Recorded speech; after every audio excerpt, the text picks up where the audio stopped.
Trouver l'âme sœur sur Internet, est-ce que c'est possible? À cette question qu'on me pose souvent, je réponds oui, mais à condition de se jeter à l'eau. Je vais vous présenter aujourd'hui l'exemple d'un tirage que je réalise pour de nombreuses personnes et qui illustre l'application de ma méthode sur une question d'ordre sentimental. Quelle est la question? Suite à une rupture amoureuse, un consultant, appelons-le Jean-Christophe, la petite trentaine, passe énormément de temps sur les sites de rencontres en espérant trouver le grand amour. Pourtant, force est de constater qu'après plusieurs semaines d'échanges virtuels avec ses chéris entre parenthèses, le soufflet retombe souvent très vite. Jean-Christophe m'a consulté pour interroger le tarot pour savoir si la rencontre tant espérée va enfin avoir lieu. Il reconnaît en cours d'entretien qu'il est timide et qu'il a des difficultés à aller jusqu'au premier rendez-vous. Voici ce que vont lui dire les tarots. Double tirage. Le domaine de la question, c'est l'amour. Il y a l'as de bâton et la force à l'envers. Précisons bien, tout a son importance dans le tarot. Le domaine de la réponse, ça sera le 10 de bâton et le diable. La synthèse, l'amoureux. Le domaine de la question, donc l'as de bâton et la force.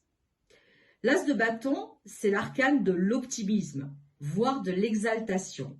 Jean-Christophe trouve un profil dans un site de rencontre qui lui plaît. Il agit en likant la photo du profil. L'heureux élu réagit positivement. Les premiers messages sont échangés, c'est le tout début de la rencontre, pour l'instant virtuelle. La machine à illusion est lancée. Nous sommes dans l'euphorie, c'est l'as de bâton. Très vite cependant, Jean-Christophe, n'osant pas dépasser le cap de la rencontre réelle, par timidité sans doute, la relation s'essouffle. L'échange de textos, de selfies et autres messages en chat ne font qu'entretenir une illusion d'histoire d'amour. Celle-ci ne débute vraiment qu'au premier rendez-vous dans la vie réelle. C'est ce que la force à l'envers révèle. L'arcane pointe l'inhibition et le manque de confiance qui empêche Jean-Christophe de transformer sa rencontre web en rencontre réelle. Pardon. L'atout à l'envers symbolise aussi le sentiment de frustration qui prend place chez Jean-Christophe. Après des histoires qui promettent beaucoup, mais qui s'avèrent le plus souvent sans lendemain. Le domaine de la réponse, le 10 de bâton et le diable. Le jeu se développe ensuite par le 10 de bâton, une arcane majeure, et l'arcane majeure, le diable. Ces deux lames invitent Jean-Christophe à prendre des initiatives concrètes en passant à l'action. Les sites de rencontre ne sont pas une mauvaise chose si on les considère comme un moyen et pas une fin. Ils permettent de reprendre en main sa vie sentimentale et amoureuse, d'obtenir quelques numéros de téléphone, etc.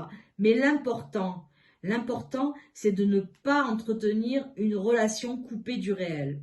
Aussi, si après quelques messages échangés, une femme lui plaît, le tarot suggère de proposer un rendez-vous sans trop attendre. Comment faire pour vaincre la peur de l'approche, l'anxiété du premier rendez-vous? Se jeter à l'eau le plus vite possible avant de se laisser envahir par des pensées limitantes et des excuses en tout genre. Pour y arriver, le diable conseille de mettre du ludique dans tout ça, en prenant la rencontre avec légèreté et se dire que peu importe ce qui sortira de ce premier rendez-vous, le principal est que Jean-Christophe ait tenté la relation concrète. Il y gagnera en plaisir et en confiance en soi. La synthèse, l'amoureux. Dans les questions touchant les relations hommes-femmes, l'association du diable avec l'amoureux est plus que favorable. Elle favorise le charme, la sensualité, l'entente physique autant que sentimentale. Les deux atouts augurent un succès prochain pour notre consultant à la recherche de l'âme sœur. à condition toutefois de prendre son courage à deux mains et de passer à l'action.